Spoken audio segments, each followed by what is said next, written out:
ఈ 2029 చాలా దూరంగా ఒకసారి ఆలోచించి క్వశ్చన్ ముందుగానే అడగాల్సి వస్తుంది. 24 కంప్లీట్ అయిపోయింది. ప్రతిపక్షంలో జగన్మోహన్ రెడ్డి గారికి 40% ఓట్ బ్యాంక్ ఉందని ప్రతిసారి మాట్లాడుతూ ఉన్నారు. 29 సినారియో ఇదే కూటమి వర్సెస్ జగన్ గా ఉండబోతూ ఉన్నాయా ఎలక్షన్స్, లేదంటే Janasena will be back with BJP అయ్యే అవకాశం ఏమైనా కనిపిస్తుంది? చెప్పండి, చాలా లాంగ్ రన్ అండి. ఒకటి మటుకు ఫేవరింగ్ ఏంటంటే కాంగ్రెస్ చాలా బలపడుతుంది ఏపీలో కాదు, మొత్తం ఆల్ ఓవర్ ఇండియాలో. దాని ఇంపాక్ట్ అన్ని స్టేట్స్ లోనూ ఉంటుంది. ఆబ్వియస్లీ ఇప్పుడు బీజేపీకి 1% 2% ఉంది కదా, బీజేపీకి ఎవరు ఓట్లు వేస్తారు అనుకున్న స్టేజ్ కాడి నుంచి ఇప్పుడు ఎంపీలు కానీ ఎమ్మెల్యేలు కానీ గెలుచుకుని అసోసియేట్ ఉంటే బాగుంటుంది కదా అని ఉంటుంది. ఎందుకంటే ప్రతి స్టేటు సెంట్రల్లో గెలిచే పార్టీతో అసోసియేట్ అవ్వాలని కోరుకుంటూ ఉంటారు. Both are came from the ఒకే ఒక బ్రీడ్ నుంచి వచ్చిన వాళ్ళు, కాంగ్రెస్ కానీ వైఎస్ఆర్సీపీ కానీ. సో ఎంత కాంగ్రెస్ డెవలప్ అవుతా ఉంటే వైఎస్ఆర్సీపీకి తెలియకుండా డైరెక్ట్లీ ఆర్ ఇండైరెక్ట్లీ అంత ఫెచ్ అవుతూ ఉంటుంది. బీజేపీ యొక్క ఓట్ బ్యాంకింగ్ వైఎస్ఆర్సీపీకి ఉన్న ఓట్ బ్యాంకింగ్ కంప్లీట్లీ వేరే different set of vote banking. ఏముందో వైఎస్ఆర్సీపీ బీజేపీతో అసోసియేట్ అయినా లేదా ఉన్నప్పటికీ కూడా డైరెక్ట్లీ ఆర్ ఇండైరెక్ట్లీ ఇంతకుముందు వరకు. బట్ డైరెక్ట్గా వచ్చి నేను బీజేపీతో అసోసియేట్ అవుతున్నాను, బీజేపీ చేసేది రైటే, బీజేపీతో పార్టీతో మనం కలిసి ఉంటాం అని ఓపెన్ స్టేట్మెంట్ కానీ ఓపెన్గా వెళ్ళారు. ఎందుకంటే రెండు విభిన్నమైనటువంటి vote banking. But it comes to Congress తనకు ఒక ఫేవర్ ఉంటుంది, ఎందుకంటే ప్యారలల్ ఓట్ బ్యాంకింగ్, రెండు భావజాలం కానీ ఓట్ బ్యాంకింగ్ కానీ. సో అది ఎంత అడ్వాంటేజ్ అయితే అంత వైఎస్ఆర్సీపీకి ఫెచ్ అవుతుంది. So at the same time other side కూడా మన డెవలప్మెంట్ బాగుంటే వీళ్ళకి ఫెచ్ అవుతుంది. లేదు ఓన్లీ బీజేపీ తోనే అవుతుందంటే నష్టపోయేదానికి ఆస్కారం ఉంటుంది. వైఎస్ఆర్ కాంగ్రెస్ పార్టీ ప్యారలల్ గా చూసినప్పటికీ కూడా ఏపీ విషయానికి వస్తే there is very separate scenario అండి. కాంగ్రెస్ పార్టీ విషయంలో అక్కడ ఒక అన్యాయం చేసింది, మాకు ద్రోహం చేసిన పార్టీగా ఆ పార్టీ పైన ముద్ర ఉంది. అది ఎంతవరకు చెరిపేసుకుంటుంది ఆ పార్టీ అనేది మళ్ళీ ఒక క్వశ్చన్ మార్క్ గా కనిపిస్తుంది. సో అక్కడ గ్రో అనేది, కాంగ్రెస్ యొక్క గ్రో అనేది కనిపిస్తుందంటారా ఏపీలో? ఎందుకంటే ప్రత్యేక హోదా గురించి ఉద్యమాలు, ధర్నాలు ఇప్పటికీ డిమాండ్ చేసే అనేక మేధావులు ఉన్నప్పుడు సో దీని గ్రోత్ ఎట్లా ఉంటుందంటారు? ఆబ్వియస్గా దాని ఇంపాక్ట్ ఉంది. బట్ ఇంకా ఈ 4 years లో దాన్ని ఎలా కన్వర్ట్ చేసుకోగలరు, ఎలా, ఎందుకంటే కాంగ్రెస్ బలంగా ఉన్నటువంటి ఒకప్పుడు స్టేటే కదా. సో ఎంత కన్వర్ట్ చేసుకుంటారు అనేది ఇప్పటి నుంచి తీసుకునే డిసిషన్ బట్టి ఆధారపడుతుంది అంటున్నాను. ఇప్పటికైతే మామూలుగా కాంగ్రెస్కి ఓట్ బ్యాంకింగ్ ఇక్కడ ఏపీ వరకు పెరిగిపోయింది, అద్భుతంగా ఉందని ఏం లేదు. బట్ నేనేంటంటే నేషనల్ వైడ్ నుంచి ఇంపాక్ట్ వస్తున్నప్పుడు దాని ఇంపాక్ట్ ఎంతో కొంత ఆంధ్రప్రదేశ్ మీద కూడా పడేదానికి ఆస్కారం ఉంది. ఇప్పుడు మనం కూడా అబ్జర్వ్ చేస్తుంటారు కదా సెంట్రల్లో ఏ గవర్నమెంట్ రాబోతుంది అనేది. సో దాని ఇంపాక్ట్ దీని మీద పడుతుంది అంటున్నాను. ఇప్పుడు కూటమి ప్రభుత్వానికి సంబంధించి 3 పార్టీల కూటమి ఇది. ఒక 1.5 year 2 years తర్వాత ఖచ్చితంగా టీడీపీ సింగిల్ గానే మళ్ళీ నెక్స్ట్ ఎలక్షన్స్ కి బరిలో దిగే అవకాశం ఉంది. బీజేపీ జనసేన మాత్రమే అలైన్ కొనసాగబోతుంది అనేది ఎక్కువగా వినిపిస్తూ ఉన్న మాట. అంటే ఇప్పుడు ప్రస్తుతానికి అయితే అలా వాళ్ళ ఆలోచన నాకు, ఎందుకంటే అందరితో మాట్లాడుతున్నట్టు అలా ఏం అనుకోవట్లేదండి. కూటమిగానే వెళ్దాం అనుకుంటున్నారు. బట్ బయట నుంచి అది టాక్ అవ్వచ్చు. ఎందుకనంటే ఎక్కడో ఇంటర్నల్ గా కొన్ని క్లాషెస్ అయితే స్టార్ట్ అయ్యాయి. అవి ఉంటాయి మేడం, ఎందుకంటే ఒక వైఫ్ అండ్ హస్బెండ్ మీద 100 ఇష్యూస్ ఉన్నట్టు. అబ్వియస్గా ఇది 2 పార్టీలు, 2 డిఫరెంట్ భావజాలు ఉంటాయి, 2 వీళ్ళ ఆస్పిరేషన్స్ ఎక్కువ ఉంటాయి. ఎప్పటికైనా టీడీపీ కార్యకర్తలు ఏమనుకుంటారు, చంద్రబాబు నాయుడు గారే ఉండాలి, తర్వాత లోకేష్ గారే ఉండాలి, ముందుకెళ్ళాలనుకుంటారు. జనసేన కార్యకర్తలు ఈ రోజు కాబట్టి రేపైనా మా వాడు సీఎం అవ్వాలి, గెలవాలి, ముందుకెళ్ళాలనుకుంటారు.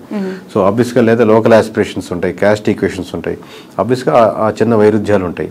లేదా ఇక్కడ బొమ్మ పెట్టారు, ఇక్కడ బొమ్మ తీసేసారు, మా వాడి దగ్గర ఏవో ఉంటాయి. బట్ ఇట్లన్నింటినీ కలుపుకొని ముందు మాట్లాడుకుంటే రోజు మీటింగ్ పెట్టుకుంటే ఎలా ముందుకు వెళ్తారని బట్టి ఉంటుంది. బట్ కలిసి ఉంటే వాళ్ళకున్న బలం విడిపోతే ఇద్దరికి ఉండదు. ఓకే. బట్ ఈ మధ్య కాలంలో చూస్తున్న political developments towards Janasena more curious అండి. బాలినేని గారు జాయిన్ అవ్వటం, ఉదయ్ భాన్ గారు జాయిన్ అవ్వటం, వస్తున్న సీనియర్ లీడర్స్ జాయిన్ అవుతూ ఉన్నప్పుడు why not TDP, why Janasena అనే క్వశ్చన్ అక్కడ మనకు రేజ్ అవుతుంది.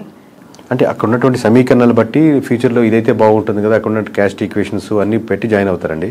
ఇంతకుముందు బాలినేని గారు కూడా ఇప్పుడు అంతకుముందు టీడీపీ నుంచి ఆఫర్ వచ్చింది, లేదా జనసేన నుంచి ఆఫర్ వచ్చి ఉండొచ్చు, లేదా ఇప్పుడు అయిపోయిన తర్వాత ఇప్పుడు ఆల్రెడీ టీడీపీ నుంచి వాళ్ళు క్యాండిడేట్ ఉన్నారు కదా, గెలుచున్నారు కదా, మనం నెక్స్ట్ జనసేనకి అయితే బాగుంటుందని లోకల్ సమీకరణాలు పట్టుకొని ఆ డిసిషన్ తీసుకుంటా ఉంటారు ఎనీ ఎమ్మెల్యే. బట్ ఈ జాయినింగ్స్ అనేవి ఈ 2 parties మధ్య ఏమి క్లాషెస్ కి దారి తీయదా మోర్? అంటే ఎందుకంటే ఆల్రెడీ ఒక పెద్ద పార్టీ ఇద్దరికి ఒక అండర్స్టాండింగ్ ఏంటంటే అండి, ఇప్పుడు మీకు ఇందాక వైఫ్ అండ్ హస్బెండ్ ఎగ్జాంపుల్ ఏంటంటే మీకు ఒక పిల్లలు, అందుకే మీకు కామన్ గోల్ ఎక్కువ ఉంటుంది. At the same time me individual మీకు కొన్ని లక్ష్యాలు ఉంటాయి, మీకు ఆయనకు ఎక్కువ లక్ష్యాలు ఉన్నట్టు. ఇక్కడ ఏమవుతుందంటే ఆబ్వియస్లీ రేపు పొద్దున్న నా పార్టీ బలోపేతం చేసుకోవాలని ఇరు పార్టీలకి ఉంటుంది, ఇరు పార్టీ లీడర్లకి ఉంటుంది. సో ప్యారల్గా ఒకటి మీకు తెలిసినా ఒకటి తెలియకపోయినా రెండు పార్టీలు తన పార్టీ బలోపేతం చేసుకోవాలని వర్క్ చేసుకుంటూ ఉంటాయి. దాంట్లో ఎటువంటి సందేహం లేదు. ఎన్నికలకి ముందు వైఎస్ఆర్సీపీ నుంచి చాలా మంచి లీడర్స్, సీనియర్ ఫైనాన్షియల్ స్ట్రెంగ్త్ ఉన్న లీడర్స్ని వైసీపీ పోగొట్టుకుంది. అది ఎంతవరకు కారణం అనేది ఇప్పటికి కూడా వాళ్ళు తెలుసుకున్నారో లేదో తెలియదు, కానీ బాలినేని లాంటి సీనియర్ లీడర్స్ ఇప్పటికీ కూడా వెళ్ళిపోతూ ఉన్నారు. వాట్ ఈజ్ వైసీపీ ఫ్యూచర్ అండి? వైఎస్ఆర్సీపీ భవితవ్యం అంటే ఇంతమంది 11 వచ్చినప్పటికీ కూడా కొంతమంది ఓడిపోయినా సీనియర్స్, ఇప్పుడు బొత్స గారు అవ్వచ్చు, పెద్దిరెడ్డి గారు అవ్వచ్చు, విజయసాయి రెడ్డి, ఇలాంటి పెద్ద సీనియర్ లీడర్స్ ఉన్నారు. సో ఎలా ఉండబోతుందంటారు ఫ్యూచర్, ఆ పార్టీ భవిష్యత్? అంటే ఎనీ పార్టీ అండి, నాట్ ఓన్లీ వైఎస్ఆర్సీపీ, ఎనీ పార్టీలో లీడర్స్ పోతుంటారు. ఇప్పుడు టీడీపీ నుంచి కూడా చాలా మంది వైఎస్ఆర్సీపీకి వెళ్ళినప్పుడు, లేదా ప్రజారాజ్యం నుంచి చాలా మంది మూవేలో ఉంటారు. పార్టీ మీరు స్ట్రక్చర్ అదే కాన్సెప్ట్ నిలబెట్టుకుని అదే ముందుకు వెళ్తూ ఉంటే లీడర్స్ వస్తుంటారు, పోతుంటారు, పార్టీలు ముందుకు వెళ్తూనే ఉంటాయి. బట్ మీరు అదే కాన్సెప్ట్ని, ఆ కాన్ఫిడెన్స్ని పీపుల్లో బిలీవ్ చేసేటట్టు ఉండగలిగితే టైం కొంచెం గడిచిన తర్వాత మీకు మళ్ళీ జనాలు నమ్మేదానికి ఆస్కారం ఉంటుంది. మీరు అసలు బిలీఫ్ సిస్టమే కోల్పోయారు అనుకోండి, లీడర్స్ మొత్తం 175 మంది యాస్టీజ్గా ఉన్నా కానీ ఏం గెలవలేవు. మీ సలహా ఏంటి? ఎవరికండి? 40% ఓట్ బ్యాంక్ వచ్చింది, 11 సీట్లే వచ్చాయి, అయినా ప్రతిపక్షంలో కూర్చున్నారు, ప్రతిపక్ష హోదానే లేదు అని చెప్పి మాట్లాడేవాళ్ళు. మీరు ఒక కేకే కన్సల్టెన్సీ నుంచి యాజ్ అ సీఈఓగా జగన్మోహన్ రెడ్డికి కావచ్చు, వైఎస్ఆర్సీపీకి కావచ్చు, వెళ్తాం అనుకునే లీడర్స్ కావచ్చు, వాట్ ఈస్ యువర్ అడ్వైస్? ఒక్కొక్క ఇండివిజువల్ ఎమ్మెల్యేకి ఒక్కొక్క నియోజకవర్గం బట్టి ఆబ్వియస్గా మేము ఇదే టెక్నికల్గా మేము ఇదే వాళ్ళ దగ్గర మనం చార్జ్ చేసి తీసుకొని అక్కడ వర్క్ చేసి సర్వే చేసి ఏది కరెక్ట్ ఉంటుంది, బాగుంటుంది, ఏది గెలిస్తే బాగుంటుంది అని చెప్తుంటాం. బట్ మీరు జనరలైజ్ స్టేట్మెంట్ అడుగుతున్నారు కాబట్టి ఇమీడియట్గా చెప్పలేదు. కొంతమంది ఏంటంటే అండి, నేను మళ్ళీ నెక్స్ట్ టైం గెలవాలి అనేది వస్తుంటారు. ఈ పార్టీ కాబట్టి ఏ పార్టీ అయినా గెలవాలి, నేను గెలిస్తే చాలు, ఏ పార్టీ అయినా పర్లేదు అది చెప్పండి అంటుంటారు. సో ఓవరాల్గా మీకు ఎక్కడైనా సరే ప్రజలు ఏం కోరుకుంటున్నారో ఆ ప్రజల పర్స్పెక్టివ్లో మీరు వర్క్ చేస్తున్న రెడీగా ఉందా లేదా, ఫ్యూచర్లో నాకు ఇక్కడ అవకాశం ఉంది అనుకుంటే రైట్. పార్టీ యాంగిల్లో ఇది జనరలైజ్ స్టేట్మెంట్ చెప్పండి. అంటే జగన్ గారు ఏం చేస్తే ప్రతిపక్షంలో ఇంకా బెటర్ గా వాళ్ళు ఫైట్ చేయొచ్చు? ఎవరైనా అంటే ఇప్పుడు వీళ్ళు సిట్టింగ్ అన్న అపోజిషన్ ఒకటే, దీంట్లో ఏం పెద్ద ప్రిన్సిపల్లో ఏం తేడా లేదు. దీంట్లో మనం చెప్పేది గ్రౌండ్ రియాలిటీలో ఎటువంటి ఇష్యూస్ ఉన్నాయి, ప్రజలకు ఎక్కడెక్కడ మద్దతు కావాలి, ఏ వర్గాలకి నేను నిలబడాలి, అన్ని వర్గాల్లో నేను నాయకుడిగా నేను నిలబడాలి. నేను కాదు, నేను లీడర్స్ కాదు. లీడర్ ఎప్పుడు ఇంకా గొప్ప లీడర్ అవుతా అంటే మీరు ఎంతోమంది లీడర్స్ని రకరకాల సెక్షన్స్లో తయారు చేసినప్పుడు గొప్ప లీడర్ అవుతారు. అది ఇప్పుడు నేను రిక్రూట్ చేసుకుంటున్నాను, ఇప్పుడు మేము ఇంట్రెస్ట్ చేస్తా ఉన్నాను. ప్రతి ఇంటర్వ్యూలో నేను చూసుకునేది అంశం ఏంటంటే నాకంటే ఇతనికి లేదా అమ్మాయికి ఎక్కువ టాలెంట్ టెక్నికల్గా ఈ విషయంలో ఉందా, లేదా ఆల్రెడీ ఉన్న వాళ్ళకంటే ఎక్కువ టాలెంట్ ఉందా అని చూసుకుని లీడర్ అవుతాడు. నాకంటే ఎక్కువ టాలెంట్ ఉండకూడదు, నేనే లీడర్ ఉండాలి అనేది కంటే కూడా ప్రతి నియోజకవర్గంలో ప్రతి అంశంలో నాకంటే వాక్చాతుర్యంలో కానీ, మాట్లాడే విషయంలో కానీ, సబ్జెక్ట్ నాలెడ్జ్లో కానీ, మాట్లాడితే కరెక్ట్గా మాట్లాడే పర్సన్స్ కానీ, అంటే అపోజిషన్ కూడా చాలా టెక్నికల్గా మాట్లాడుతున్నాడు, చాలా రైట్ ఇతను, ఓన్లీ అరిచేసి ఏదో తిట్టేసినట్టు కాకుండా అలాగా టెక్నికల్ సబ్జెక్ట్ ఉండే లీడర్స్ని మీరు డెవలప్ చేయగలిగితే ఈ ఉన్న 4-5 సంవత్సరాల్లో మీరు మళ్ళీ గవర్నమెంట్ ఫామ్ చేయడానికో లేదా మీరు ముందుకు రావడానికో తేడా ఉంటుంది. కానీ ఇదే పద్ధతిలో వెళ్తే, ఇదే లైన్లో వెళ్తా ఉంటే మళ్ళీ మీకు కష్టమే. ఓకే. ఈ 2 తెలుగు స్టేట్స్లో ప్రాంతీయ పార్టీలకు ఎంతో కొంత కోర్ ఓట్ బ్యాంక్ని కైవసం చేసుకొని సస్టైన్ చేస్తున్న పార్టీస్ని మనం చూస్తూ ఉన్నాం. ఇక్కడంటే ఇప్పుడు కాంగ్రెస్ అధికారంలోకి వచ్చింది, అగైన్ అక్కడ మళ్ళీ ప్రాంతీయ పార్టీ, ఆఫ్కోర్స్ జాతీయ పార్టీ అయినప్పటికీ కూడా వాళ్ళు ప్రాంతీయ పార్టీగానే ఎస్టాబ్లిష్ అయ్యారు, టీడీపీ. సో ఒక ప్రాంతీయ పార్టీ యొక్క ప్రభావము, వాళ్ళ ఇంపాక్ట్స్ 2 స్టేట్స్లో ఇంతకాలం చూసిన ప్రజలు మతతత్వ రాజకీయాల్ని, మతతత్వ పార్టీలను ఎంకరేజ్ చేస్తాయా, కన్సిడర్ చేస్తాయా? అంటే ఇప్పుడు నేను నేషనల్ వైడ్గా చెప్తున్నా కదండి, మతానికి ఉన్న సంబంధించిన ఓట్ బ్యాంక్ అంటే ఇక్కడ ఎస్పెషల్లీ 2 తెలుగు స్టేట్స్ గురించి నేను మాట్లాడుతాను. అంటే కంపారిటివ్ నార్త్లో పోలిస్తే ఇప్పుడిప్పుడే సౌత్లో బీజేపీది కూడా ఇంకొంచెం ఉంది. కంపేర్ చెప్తున్నాను, నార్త్లో ఎక్కువ బీజేపీ ఆల్రెడీ ఒక సాచ్యురేషన్ పాయింట్కి వెళ్ళిపోయింది. బట్ సౌత్లో ఇప్పుడిప్పుడే అక్కడక్కడక్కడ ఆ టైప్ ఆఫ్ చిగురిస్తూ లేదా ఆ థాట్ ప్రాసెస్లో ఉండి మన ధర్మం అనేది ఆలోచిస్తున్నారు. బట్ అది ఓట్ బ్యాంకింగ్ సరిపోదు గెలిచేదానికి అనుకుంటున్నాను. ఒకసారి మీకు సెంట్రల్లో బీజేపీ తగ్గిపోతుంది అనుకోండి, దాని ఇంపాక్ట్ మన స్టేట్లో కూడా పడుతుంది. మొత్తం స్టేట్లో సెంటర్లో మనకు గవర్నమెంట్ మారుతుంది అనుకోండి, అది మన స్టేట్కి వచ్చేసరికి కూడా మన ఇంపాక్ట్ పడుతుంది. ఎప్పుడైతే మీకు బీజేపీ మీద ఎఫెక్ట్ ఎక్కువ పడిపోతుందో, బీజేపీ మునిగిపోతుందో, దానికి బీజేపీ ఆధారితంగా నిలబడిన పార్టీలు కూడా దాని ప్రభావం, దాని ఎఫెక్ట్ ఎంతో కొంత తీసుకోక తప్పదు. Okay. In future Nara Lokesh గారికి, పవన్ కళ్యాణ్ గారికి ఎవరికి ఎక్కువగా సీఎం అయ్యే అవకాశం ఉంది అని అంటారు? మీ అజంప్షన్ ఏంటి? అది చెప్పలేము, ఎందుకంటే అండి ఇది హైపోథెటికల్గా ఆబ్వియస్గా చంద్రబాబు నాయుడు గారు ఉన్నంతసేపు ఆయన గవర్నమెంట్ రన్ అవుతూ ఉంటుంది, 5 years ఇబ్బంది లేదు కదా. But going forward obviously TDP బలంగా, టీడీపీ కార్యకర్తలు కానీ ఎట్లాగైనా సరే మా చంద్రబాబు నాయుడు గారు సీఎం ఉండాలి, దాని తర్వాత లోకేష్ గారే వాళ్ళు కోరుకుంటారు. పవన్ కళ్యాణ్ గారు ఫాలో అయ్యేవాళ్ళు ఆబ్వియస్గా పవన్ కళ్యాణ్ గారు సీఎం అవ్వాలి, ఇంకా సీట్లు 21 నుంచి మేము 71, 100 సీట్లు వెళ్ళాలని కోరుకుంటారు. బట్ ఇద్దరు కూటమిగా వెళ్ళాలనుకుంటున్నారా, సెపరేట్గా వెళ్ళాలనుకుంటున్నారా? మీరు ఇందా చెప్పినట్టు టీడీపీ సెపరేట్ అయ్యి బీజేపీ ఆబ్వియస్గా బీజేపీ జనసేన వెళ్ళాలనుకుంటున్నా, దీనివల్ల ఇట్లా సెపరేట్ అయితే మళ్ళీ వైఎస్ఆర్సీపీకి ఫెచ్ అవుద్దా?